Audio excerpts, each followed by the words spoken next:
მერაბ დვალიშვილი 5 ოქტომბერს ლას-ვეგასში ამერიკელ კორი სენჰეგენს დაუპირისპირდება. UFC სუპერ მსუბუქი წონის ქართველი ჩემპიონი ZZ მესამედ ეცდება ქამრის დათვას.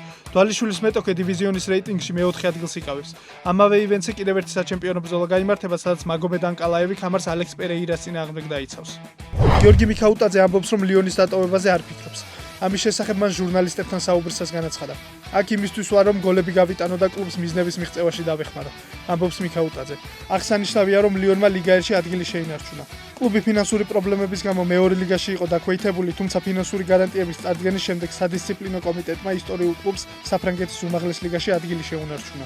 რაგბი ფესის ვერსიით მიხეილ შიოშვილი მსოფლიოს 20 წლამდელთა ჩემპიონატის სიმბოლურ ნაკრებში მოხვდა. გამოცემა ქართულ მორაგბეს ნამდვილ მონსტრს უწოდებს და მას მარველის კომიქსების გმირს, ჯაგერნაუტს ადარებს. მზად იყო მომკვდარიყო, ოღონდ ბურთით ხელში არ გაჩერებულიყო, სანამ რამდენიმე მეტოქეს არ წალიკავდა. წერს გამოცემა.